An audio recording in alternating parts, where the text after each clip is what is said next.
I used to be a chameleon, not in the cool, color-changing, blend into your surroundings kind of way, but in the please like me sort of way. I could morph my personality to fit whatever social situation I found myself in.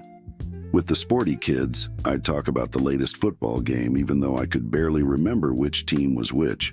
With the intellectual crowd, I'd nod along to deep discussions even though I had no idea what they were talking about. It wasn't until a particularly disastrous date that I realized just how ridiculous I was being. I had met an amazing girl and we decided to meet up for coffee.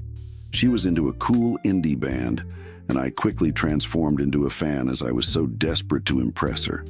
We connected on her favorite song, which led her to ask, "So what is your favorite line in the song?" "Oh, I like all of it," I replied, trying to sound nonchalant. "Especially the chorus." I could feel the sweat starting to gather on my forehead. There was a long, awkward pause as she stared at me, clearly realizing that I was full of it. The rest of the date was a slow, painful descent into awkward silences and forced smiles. Needless to say, there was no second date.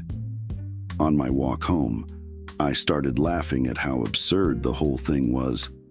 I had tried so hard to be someone I wasn't, and it had backfired spectacularly.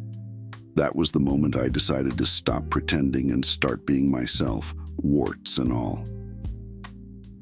Embracing my inner weirdo.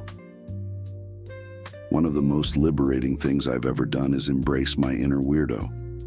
You see, I'm the kind of person who genuinely enjoys spending a Friday night curled up with a book about obscure historical figures or binge-watching documentaries about unsolved mysteries.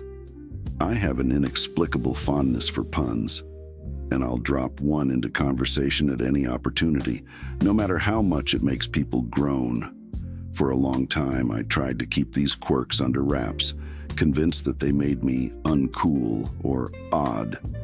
But the truth is, those quirks are what make me, well, me. And once I started owning them, something amazing happened. People began to gravitate towards me, not despite my weirdness, but because of it. It turns out that authenticity is magnetic. Take my friends, for example. When I finally let my true self shine through, I found myself surrounded by people who not only accepted my quirks, but celebrated them. They're the ones who laugh at my terrible puns, who send me links to obscure documentaries they think I'll love. And it's not just my friends who appreciate the real me. I've found that being authentic has led to deeper connections in all areas of my life. The joy of not having it all figured out. I thought that by a certain age, I should have my life neatly planned out like a Pinterest board. I imagined I'd have a clear career path, a well-curated social life, and a sense of purpose that would guide me like a North Star. But as the years went by, I realized that life is much messier than that, and that's okay. I've had more than my fair share of what am I doing with my life moments. Like the time I quit my stable office job to pursue my true passion of becoming a freelance writer, only to spend the next few months eating way too much ramen and wondering if I'd made a huge mistake. Or the time I moved across the country for a relationship that ended up fizzling out within 6 months, leaving me stranded in a city where I knew almost no one. At first, these experiences felt like failures, evidence that I was hopelessly lost. But over time, I've come to see them differently.